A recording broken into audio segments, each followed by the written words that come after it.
Well, hey there, American Farmsteaders. This is Jenny with the Grahamstead Family Farm. And Donna with Hazel Belle Farm. And we are coming to y'all from Northeast Florida as two American farmsteaders, doing our best to grow our own food and share our homesteading experiences with you in hopes that you'll grow a little food of your own. Yeah, this week we are talking chickens.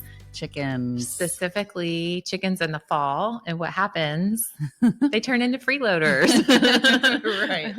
No, my chickens have started to molt. And I've heard the same with some other people in the area, some friends, and thought, let's talk about it. What's happening? Because some people are still new to chickens and don't know what the molt means and what's going on, and thought they had sick birds and all that. So all that. Yeah.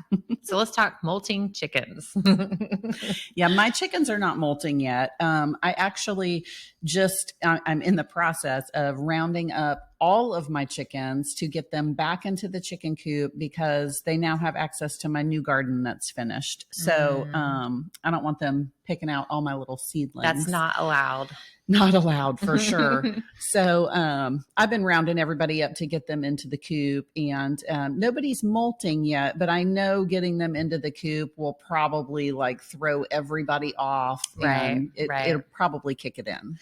I went out one day last week and just, we've had some cooler nights, some cooler mornings. And I think it was like the third morning in a row that it was a little drier, not quite as hot and muggy.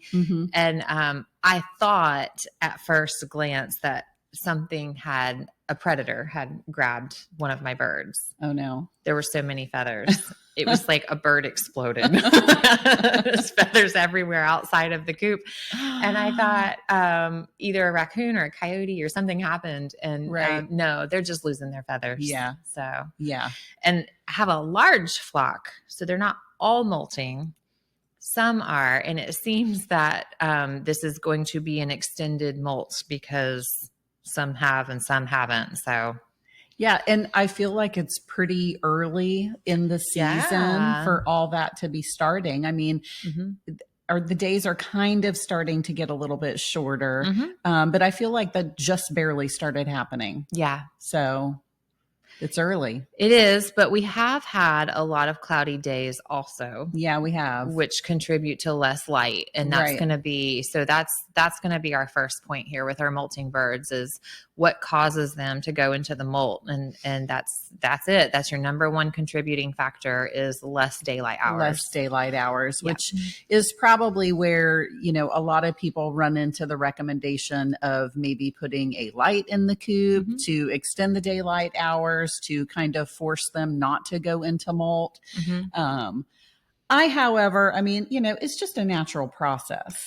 Right. And I think it's important to remember that it's a necessary part of the chicken's life cycle is that they have to molt. Yes. They have to grow new feathers, and those feathers, they're not repairable, right? If they get damaged throughout the year, they can't just regenerate. Our skin, we get a cut or even chicken skin, they heal really easily, but they can't grow new feathers.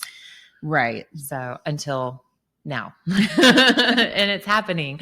So and so they take a egg laying break to focus all of their energy on regrowing those new feathers. Exactly. So egg laying requires a lot of calories, a lot of protein, right? So does feather growing. And so right now they're just in that natural cycle of putting all the energy into feathers. So the other thing to consider is that with the season of the less daylight hours, it's before it's winter. So they want to have their new feathers in before winter. So fall is the time that happens. Yep. And so if you are north and you have winter coming sooner and a shorter fall season, then our winter is probably more like your fall. You're probably going to finish the molt faster. But that doesn't necessarily mean you're going to start getting a lot of eggs when their molt is over because it's winter, right? They're going to be conserving energy, just staying warm. Where our molt might take longer because our daylight hours are longer, and the synchronization is just different than the northern states. So up north, winter's coming and those birds need to be insulated, right?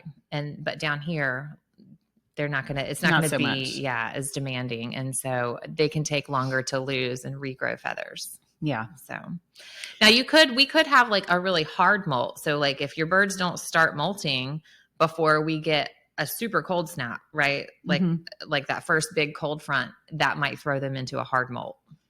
And they look so pitiful when that happens. It's kind of like when they're in their teenage stage between being chicks and fully mature. Yeah. That those new feathers are growing in and they just look shaggy and funky. A little ugly. A little ugly. A little ugly. It's sad. Right. Yeah. It's really sad. And then we had a rainstorm. So like half of my birds are like half naked. And we had this crazy storm where they have shelter. They can get out of the rain, but the rain blew in. Yeah. And they were soaked. They were drenched. They look so sad. It's like a bunch of wet cats.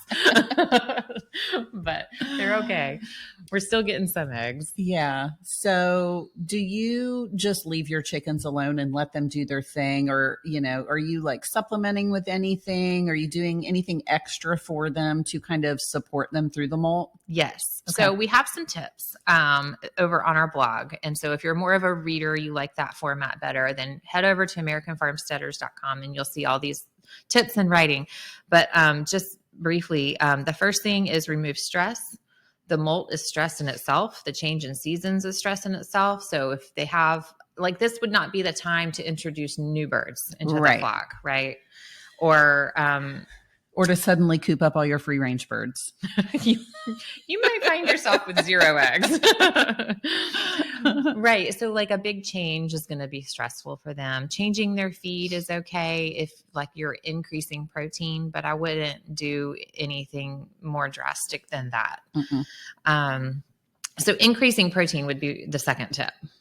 Definitely. So you can supplement with treats and vitamins and chicken vitamins. That's a thing. Right.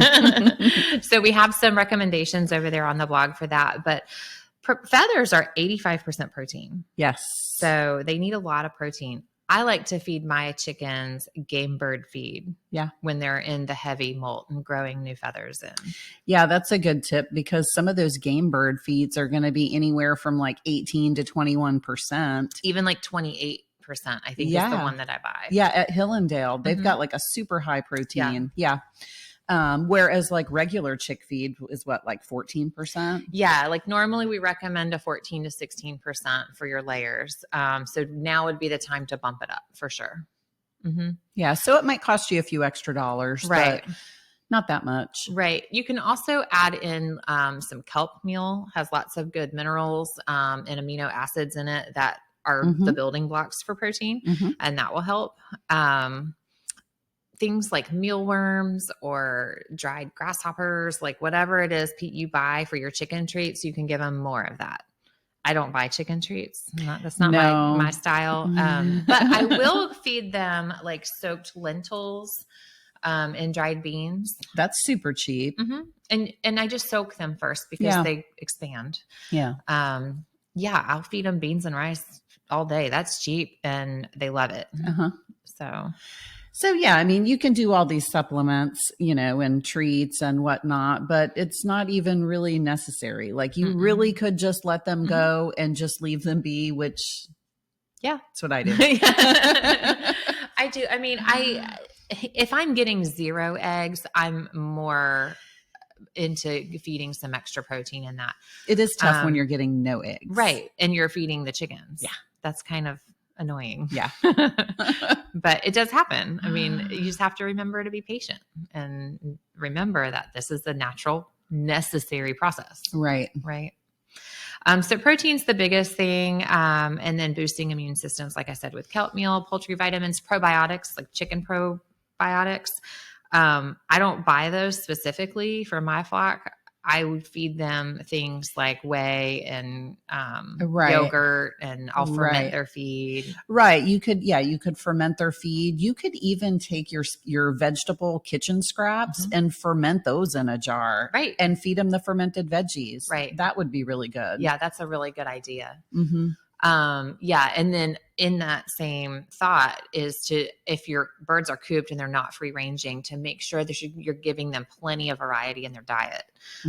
So kitchen scraps, garden scraps as you're pulling out that summer garden, give all that stuff to your chickens and let them compost it down. Right. So, yeah. Yeah. I could probably raise 5,000 birds on my summer garden scraps. Jenny gave me a summer garden tour today. It was scary, wasn't it? It was scary. It was so scary. There's so much food in there, though. It's so exciting. There is a lot of food in there. You just walk in there, though, and it's so overwhelming. I mean, the dog fennel is just insane. And the Biden's alba, right? Which the bees love. I mean, there's so many good bugs in that garden right now. Mm-hmm. It's just insane. Like, there's no way that I could have cleaned that out and turned it into a fall garden all at once. No. Yeah, for a quick turnover. No. Yeah, I understand that for sure. But you'll get to it when you get to it. So yeah, that would be a fun place to put your birds, though. Right. Like, let them scratch it up. Yeah. Mm-hmm. Mm-hmm. Well, anyways. So yeah. And the last tip would be don't handle them. So if you are we love our chickens, we love to snuggle our chickens, kind of a family, maybe not for a bit. Those pin feathers as they're coming in, they're so tender and can easily be plucked out and bleed, and they're not going to grow new ones till next year. So let them be. Yeah. It's a little stressful to be handled all the time. Yeah. I mean, some like it, but it's not for me. No, it's not for me either. My chickens do not like to be snuggled. They're like, nope, forget it. Yeah. I've actually been trying to catch like 5 or 6 that are not in my coop yet. And I cannot catch those dang chickens. You need a net. Yes. Like a cast net for fishing. Oh, I was thinking like a long dip net or like a pull net. One of my boys can throw a pretty good cast net for fishing. I bet that would actually work. Yeah. It's scary. Catch you some chickens. Right. It's a great idea, actually. Mm-hmm. Yep. So that's really molting chickens in a nutshell. There's not a whole lot to offer. Just understand what's happening and let it ride. Yeah. I mean, it's just something that has to happen. And new chicken owners, they get so like worked up over it and upset. Like, what am I doing wrong? Is it parasites? Are they sick? No, it's fall. Right.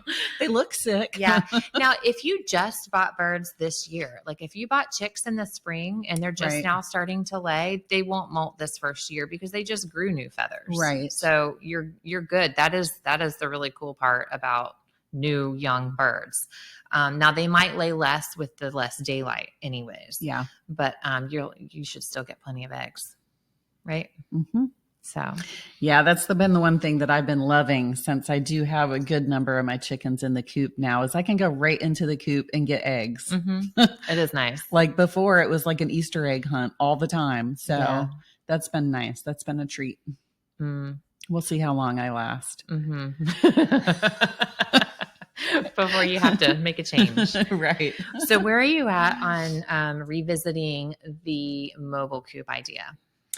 I was thinking about that whole mobile coop idea and I would still love to do that, but I was so busy getting the new garden together. It was like, no, I just immediately need to coop up these chickens. Right. So we did a little bit of shifting and renovating on the old chicken coop. And so right now we're just using that for now, but it would be great to have just that mobile chicken coop. No more cleaning the chicken coop. You can't go wrong there. I want to do it again. And then, there's the fresh grass and the bugs. Exactly. I like when my chickens can spread the cow poop. That's my favorite part about that. But mine needs new wire all the way around. My cows have fought it. They've played with it. They've gotten in it and jumped around. Oh, no. Yeah. Yeah, they're like the whole thing needs wire all the way around. And then I want to reinforce the bottom with like, I don't know, some metal or something. But I'm in the same, I need to do that camp, but not today. When I do it though, the bottom frame of it, I'm going to use the chain link fencing rail. Yep. I actually already have it. I already bought the whole frame for the chicken coop. I just need the panels now because the panels that I had went into my new garden. Nice. That's funny. Yeah. I mean, my frame is pretty good at this point. It just needs new wire all the way around, which before it just had chicken wire, which is flimsy. Right. I never used chicken wire. It's what came with the kit. And so I put it on there, but I probably will use like 2x4 welded wire is what I like to do. So what are you using for bedding in your coop?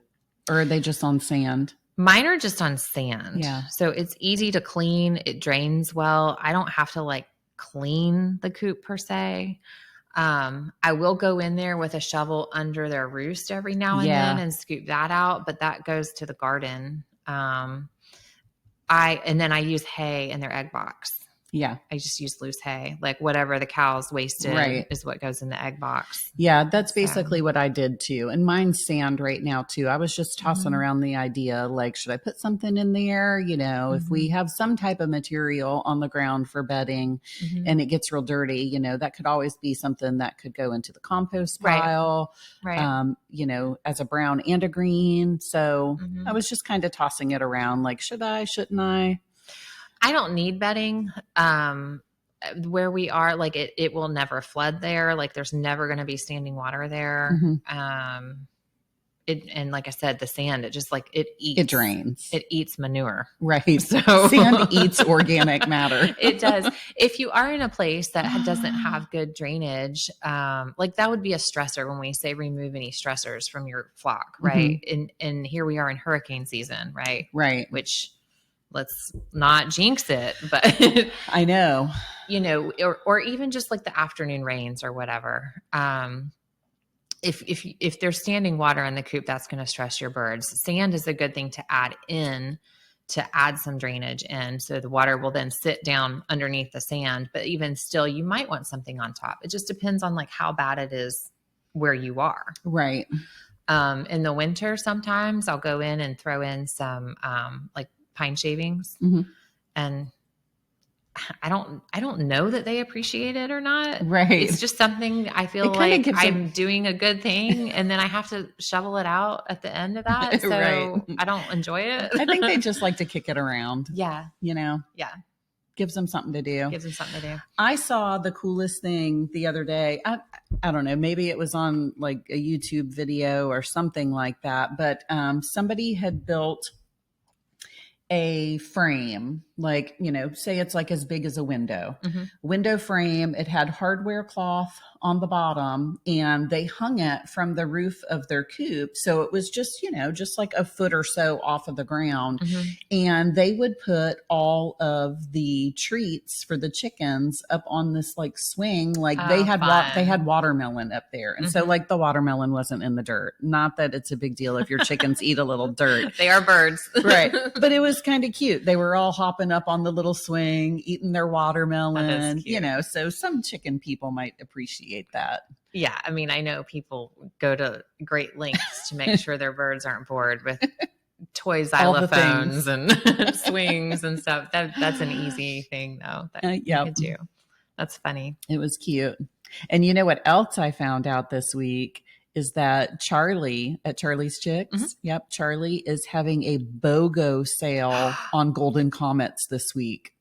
I was like, oh no, are we going to go buy chickens? My husband's out of town. My husband's out of town too. Oh, we have to buy something. Right. A chicken's is pretty mild. Right. It's not like a cow. Okay. Yeah. BOGO on golden comet chicks. We'll have to make that appointment. That's, or go Saturday. It's exciting. Okay. Yep. I'm going to need some new chicks. I want a new flock next year. Yeah. Like by spring, I want a new flock. For sure. Yeah, I'm about to downsize mine because how many chickens I have, it's really too many chickens for the size coop that I have. So once I get everybody in there, I'm going to probably get rid of at least half of them, take them up to the White Springs auction and auction off some of the chickens. And then, maybe eventually get like a new set. It's been a few years since I've gotten egg laying chicks. Right. So I've got some production birds. I bought some, I think 2 years ago. I think we bought some together. It was like 2 or 3 years ago. Right. Some Okay. Novagens. Yeah. And then I acquired some in another manor that were just starting to lay. That was 2 years ago. So that we must have been 3 years ago. So I had a bunch of, but like we've talked about this before, when they're production breeds and they lay and they lay and they lay, they don't have as long of a laying lifespan. Right. Or even an actual lifespan. Right. It's a lot right in the beginning, and then they really start to taper off. I mean, Right. so it's nice to get so many so quickly. Whereas, like a heritage breed, they're going to lay more consistently throughout their lifetime. Right. And not all at once in the beginning. Yeah. So I have some of, like, I've lost some of those. They had some reproductive issues, which is par for the course with those. Right. And then I also lost some birds recently. So I didn't realize exactly how old they were. I had moved them twice. So they're like 6 years plus. Okay. So like they probably weren't laying. Right. I've just been feeding them. I kind of want to get off that train, like let me off now. I want a return on my investment. Right. So, I just kind of want a clean slate, and I'll do production again, but I'll also do a bunch of other stuff. I want colors too. Yeah, because it's fun to mix it up a little bit. I was looking at all mine and I'm like, okay, I know the ones that I will for sure keep because they don't look like a production bird. Right. It adds a little bit of interest to the flock. It makes it more fun to watch, and it's just fun. And my new young rooster has decided that he does not want to live with me now. And he did that by flogging me. So I'm a 3 strikes, you're out, girl. Right. And the first time, and I think I told you, first time I was like, I think he thinks he's coming after me, but he wasn't so brazen about it. Right. Yeah. I was hesitant. like, maybe he's just like after my bucket. Then, I noticed he will come running up when I turn my back. So when I walk in the coop and I'm spreading feed around, or I'm finding the loose egg that didn't get laid in the box, and I'm walking around the coop, he comes running, but he hasn't actually done anything. And then until he bit me once last week, I was like, bite me? You stupid. You've got spurs on you. Like, what's wrong with you? And then a couple of days ago, he did come after me with his feet up, and I was like, nope. So we'll be having rooster stew soon, and I'm going to need a new mister. Nice. I have 0 roosters right now. Crazy. Which is completely crazy. I feel like you had like a dozen not that long ago. Yes. At one point, yes. I had like 10 or 12 roosters not that long ago. But yeah, I was down to 2 roosters, and I just realized like a few weeks ago, I was like, wait a second. I don't have a rooster here anymore. Like, what happened? Right. So I mean, there was one day when I was on the back porch and something came up off to the side of my property and snatched a chicken, and I heard it. And the dog went running off after it. And so I never saw what it was or what chicken it was. But I'm guessing it was probably one of my roosters. Right. So dang. That's okay though. I mean, especially if I'm going to have the birds cooped up for right now, I'm kind of okay with not having a rooster in the coop, because the times that I have had roosters that weren't nice, they were cooped up roosters. So none of my free range roosters have been mean. So I've had a mean one. Have you? Yeah, but I think that just was his breed. He was Longhorn. I'm sorry, Leghorn. He was part Leghorn. Okay. And he just, they can be kind of crazy. Yeah, he just was a jerk. Yeah. So this guy is a cross I got from our friend Dawn, and he's been fine for I don't know how many months, and he's feeling his oats. Right. And I ain't having it. Right. No. But I'll have stew. Right. Because that's scary when a rooster's coming after you. And especially like if they do it when your back is turned, like that freaks you out. Yeah. I feel like it's malicious. I had a ram that was like that. Anytime I would turn my back, bam, it was like, dang it. those animals, they're not stupid, you know, they know what they're doing. Yes. Yeah. We had a rooster like that when I was a kid too. And he was, so my parents were raising meat birds and they were white rocks. Okay. So they get plump, right? Mm-hmm. Not quite as plump as like what we grow out now, but these are what those are Well, out of. right. Cornish crosses are out of that, right? Right. Yep. Part So, white rock. I think we had a bunch of roosters. Maybe it was like all roosters or something. But there was this one guy, and as soon as you turned your back, you could hear him. Right. Because he was so fat, like waddling. Like, thankfully, he was slow. But yeah, you couldn't turn your back on him. Do you still have your turkeys? No. I sent them with our friend Nikki at convention. Oh, that's right. Yep. And she drove like all the way back to Kentucky with turkeys. How did that turn out? Did you ever hear anything? Yeah. So Golly. they actually had to stop. They got a hotel somewhere and had turkeys in the truck in the like SUV. I'm like, oh, that must smell great. I cannot imagine how that smelled. I think we sent them with a bunch of trash bags though to like line under the crate. It was a smaller crate they cut down for travel. I don't know how they're doing now, but they made it there. I don't know. I haven't asked her. I have to ask her.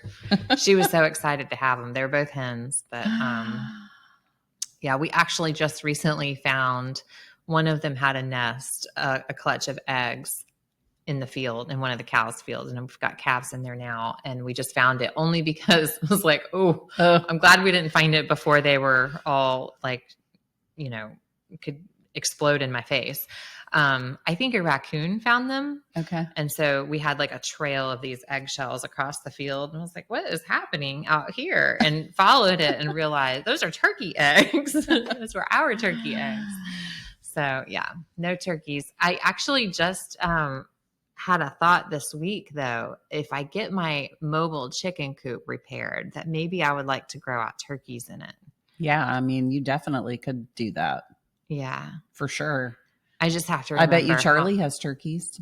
I have to remember how much I didn't like raising turkeys. Yeah, I did not like raising turkeys either. Ours were in our front pasture the couple of times that we've done it, and we had them on the portable electric fence, and they don't care about that at all. I mean, right. Yeah. Especially they took over my life. If there's a bunch of them, they'll just run over that electric netting. They don't care. They don't care. They literally owned me when they got bigger. So insulated with the feathers, or I don't know.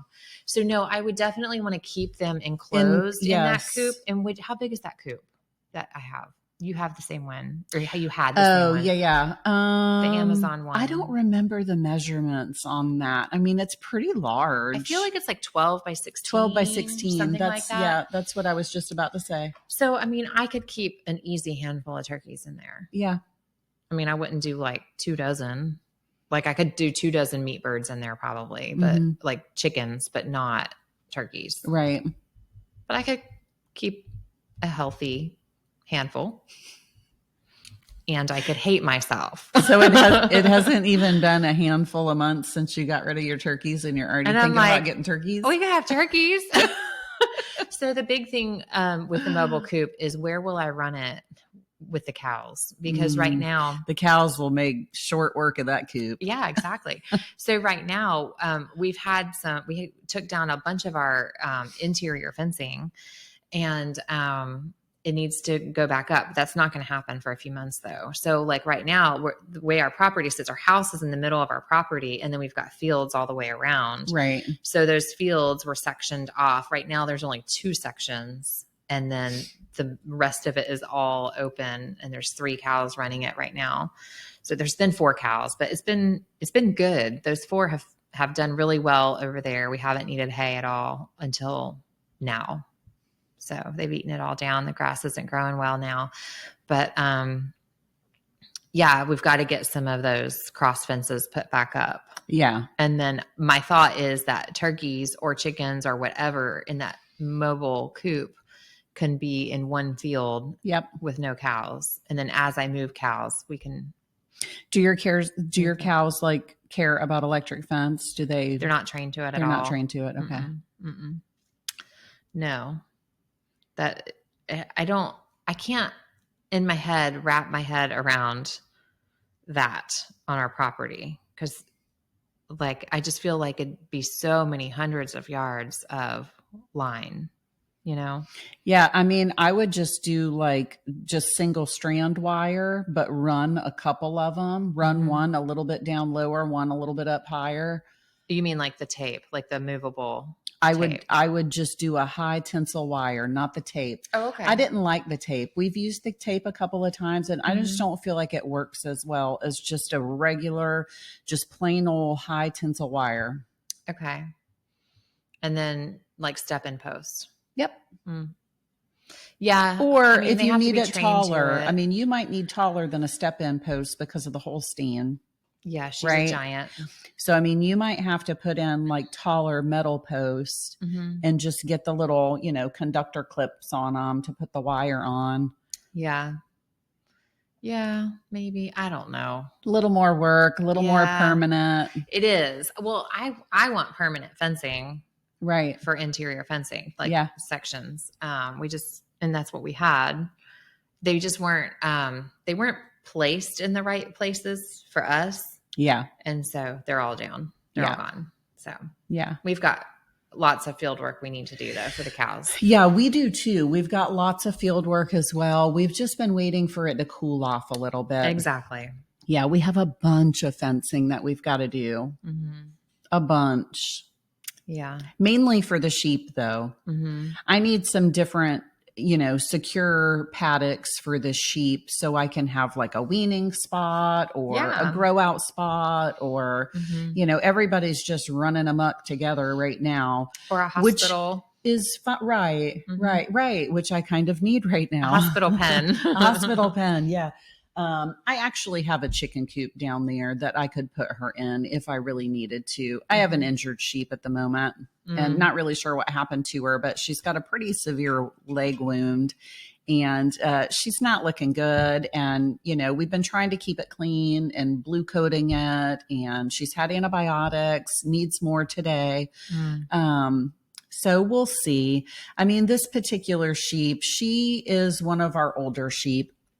And last year when she lambed, she had twins and would not take care of them. And she was being really mean to them. She was the one that was kicking her babies and headbutting them. And she just did not like them.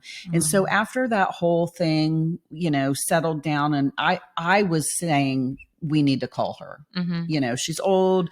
She does not like these babies. Right. Not a good mom. Not a good mom. Not a trait you want to keep. Not right. And, you know, and so I didn't put her down. I should have put her down then, you know, so now if it comes down to, we have to put her down, we don't even get the meat because she's been on antibiotics. Well, it depends on what the antibiotic is for the time of withdrawal. Right. Yeah. I haven't looked up the withdrawal time, but she's on dermycin.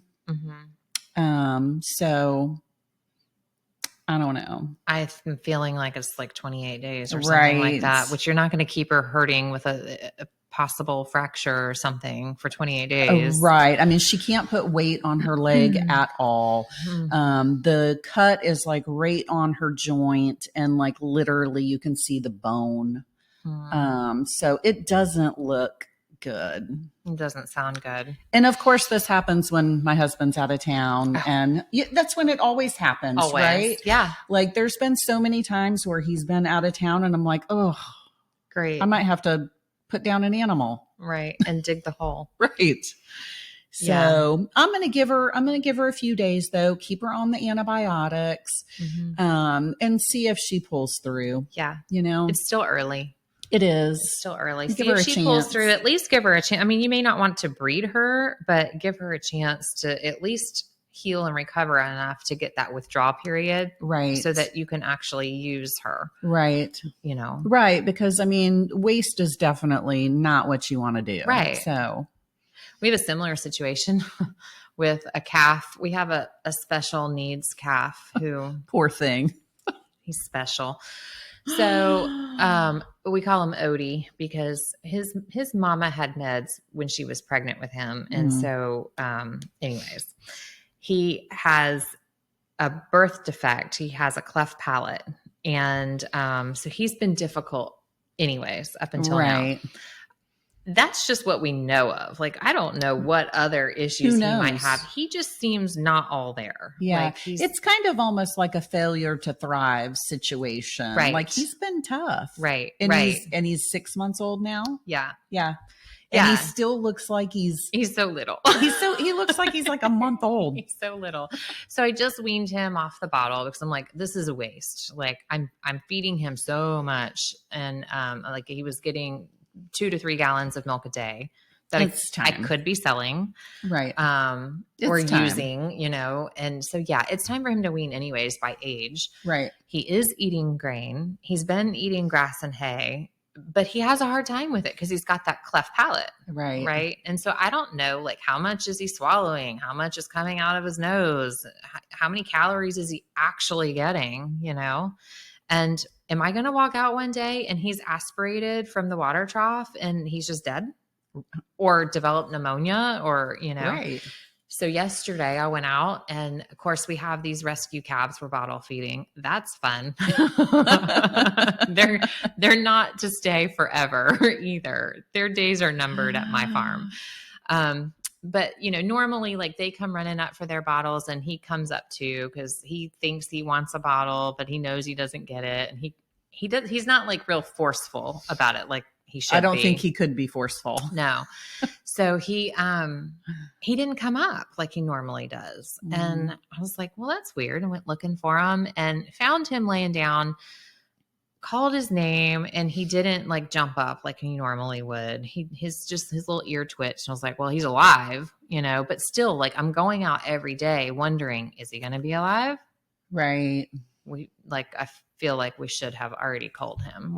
I don't know. Like, if somebody else wanted to take a chance on him from the market, or I don't know how much disclosure you can even give at the sale barn. Right. For them to even tell potential buyers. Right. I mean, I know it's buyer beware, but I don't know. Like, I don't want to be that guy. It's such a hard call. It is. It's such a hard call. So I thought like maybe we just need to veal him.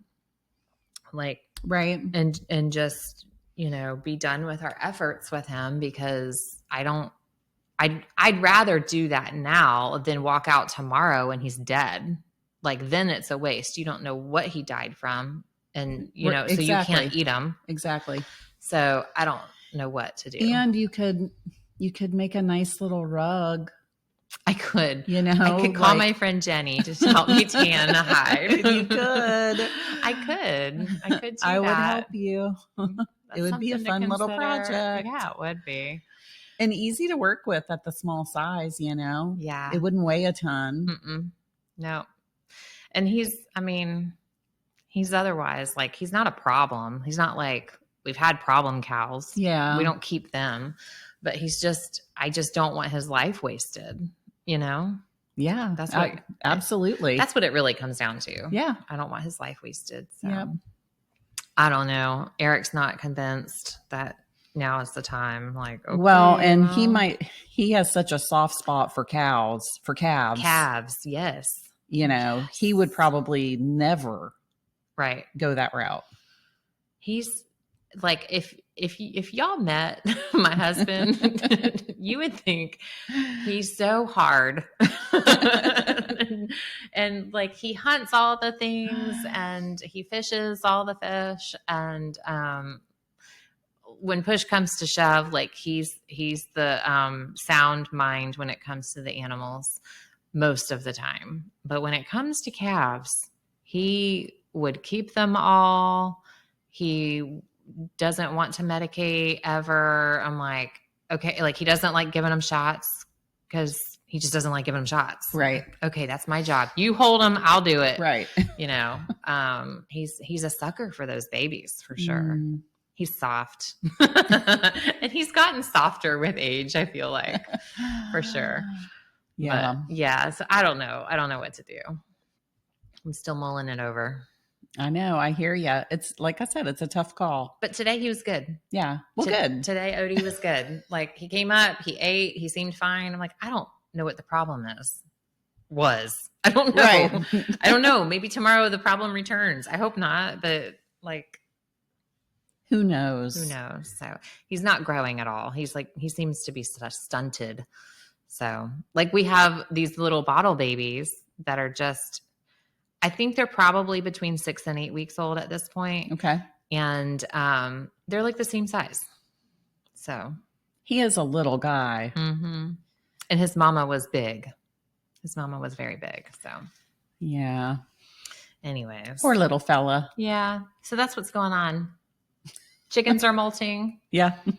I had cows fighting today. I moved cows. I moved one cow into a fence where I know I can trust her. And she went right to the big cow to fight. And the big cow didn't back down. And they're both pregnant. They're both like heavy bred. Oh, no. Like I'm out there yelling. It was like dogs fighting, Jenny. They what were was wrong with them? They're both dominant. Hormonal. And I just put them together and they went to fight in their heads and they were on the ground and I turned the water hose to them and it didn't matter. They didn't care. So that's fun. Our up and coming bull calf is starting to get pretty brave with the bull and with the big cows. And he's still a little guy. He's an Aberdeen Angus and he is probably about maybe 2.5 years old right now. And so he's not quite as tall as his daddy, but he's like trying to mount like our biggest, tallest cow ever. And it's hilarious to watch, actually. Yeah. And I think that our big bull just kind of entertains it for a minute and then he goes and just slings him off of there. One time, get out of here.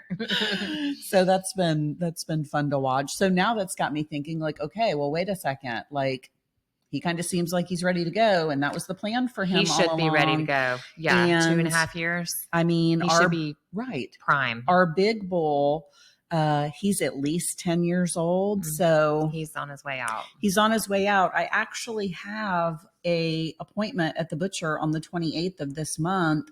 And so I'm thinking, is it going to be Boobaroo's time? Maybe. I don't know. I have one other steer that could go. That's half my neighbor's, but there's like issues with that. So it would, if I want the appointment, it would probably either be the bull or that steer. Well, that was your goal this year. That was replace the goal, the bull. was replace the bull. I've been saying it. So I think it is about time. That's a big change. Yeah, it would be a big change. Herd dynamics are going to change. Like the social status of all the cows and the new young bull coming up. Like that's going to be fun to watch. Yeah, it will be fun to watch. And we'll miss Boobaroo. He's been a great bull. Yeah, he is. He's gentle as far as bulls go. He is so laid back unless Tori goes in the pasture. He's not laid back when my husband's in the pasture. Really? Yeah, he gets a little more like riled up. Like he knows like there's another guy out here. Oh, that's funny. Yeah. So. Cows are so funny, aren't they? Yeah. I love their personality like that. They've been one of my favorite keepers. Yeah. Me too. Yep. Me too, for sure. All right. Well, we rambled on long enough about what's going on. We hope that we gave you some answers about chickens molting and you enjoyed our homesteading experiences. We do have a fall market scheduled. So if you are local, October 4th will be at my farm on 21 in Keystone Heights. Yep. So look for that flyer and we have lots of cool art. It's just our friends. We're not taking new vendors. It's just a handful of friends getting together. And, it's the best little market. It is so fun. Yeah. And we've got Robin coming on here pretty soon. She's got a brand new book coming out called Cheese from Scratch. Yes. What's her last name? Jackson. Robin Jackson. That's right. Yes. Cheese from Scratch. She has so much information and so much experience and knowledge, and I'm loving soaking it up right now. So can't wait to talk to her. Yeah, that'll be fun to have her on, especially from both of our perspectives, because you know a heck of a lot more. I don't know anything about like making your own dairy. So it'll be interesting to get like beginner questions and then like some more advanced questions. And so it'll be fun. It'll be a good interview, I'm sure. Yep. So that'll be in a couple weeks. And then we have some other fun people coming up. Yeah. So lots of good stuff. Thanks for hanging with us.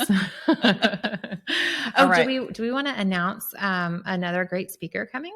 Yes. to convention. So Yes. conventions next year in May. Yes. And at the Clay County Fairgrounds. May 30th and 31st. Yes. So we've had some fun announcements with Elise and David and Jill, and we just signed on.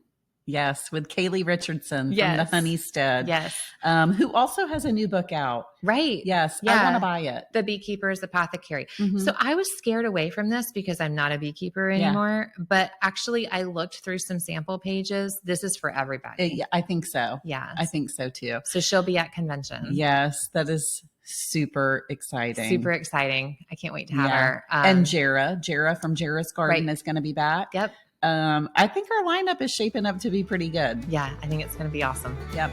So, all right. Well, we will be back next week. Yep. And we will talk to y'all then. All right. Thanks for watching. Bye. Bye.